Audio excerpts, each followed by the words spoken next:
अबू दरदा रज़ियल्लाहु अन्हु से मरवी है कि नबी सल्लल्लाहु अलैहि वसल्लम एक कौम के कूड़ा खाना के पास से गुजरे जहाँ लोग कूड़ा करकट फेंकते हैं। आज भी हम लोगों ने जैसे सड़क पे देखते हैं डस्टबिन पड़ा होता है और बीच में कूड़ा करकट पड़ा होता है, तो रसूलुल्लाह सल्लल्लाहु अलैहि वसल्लम जब उसके पास से गुजरे वहाँ एक बकरी का मुर्दा बच्चा पड़ा हुआ था। अब उसने फरमाया, क्या इसके मालिकों को इसकी ज़रूरत नहीं? सहाबा रज़ियल्लाहु अन्हुम ने कहा, ए अल्लाह के रसूल सल्लल्लाहु अलैहि वसल्लम, अगर इसके मालिकों को इसकी ज़रूरत होती तो इसे ना फेंकते।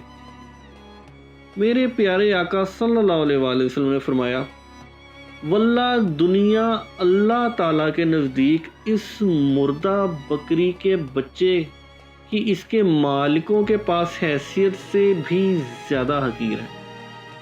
मतलब कि उनके लिए वो मुर्दा बकरी का बच्चा इतना हकीर था कि उन्होंने कूड़े पे फेंक दिया, तो अल्लाह ताला के नज़दीक ये दुनिया उससे भी ज़्यादा हकीर है। अल्लाह की शान इतनी बुलंद है कि ये दुनिया इतनी ज़्यादा हकीर है। फिर रसूलुल्लाह सल्लल्लाहु अलैहि वसल्लम ने फरमाया, मैं तुम में से किसी शख्स को इस हालत में ना पाऊं कि दुनिया ने इसे हलाक कर दिया हो।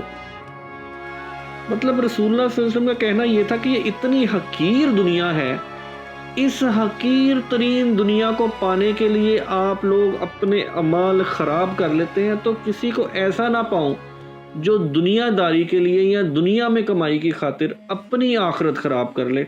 ये दुनिया इतनी हकीर है। दोस्तों, इस चीज़ को समझे, दुनिया हकीर है, दुनिया बहुत जल्द ख़त्म होने वाली है। ये ज़िंदगी जिसमें आप जी रहे हैं, कल को जब आप क़यामत के दिन उठेंगे तो शायद आप कहेंगे कि शायद मैं कभी दुनिया पे गया था।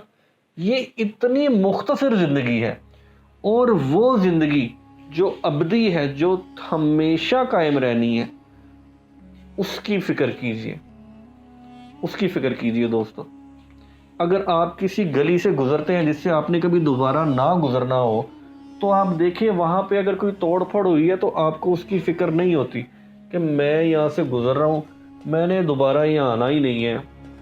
ये गली में अगर कोई मसला है तो मैं क्या करूँ, उसकी कितनी फ़िक्र करेंगे आप।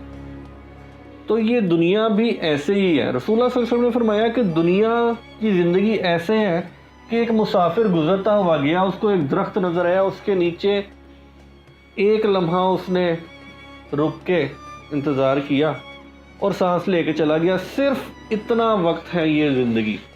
तो दोस्तों, इस मुख्तसर ज़िंदगी और इस हकीर दुनिया की खातिर अपनी आखिरत ख़राब मत कीजिए। दुआओं में मुझे मोहम्मद उस्मान को भी याद रखिएगा। बहुत शुक्रिया।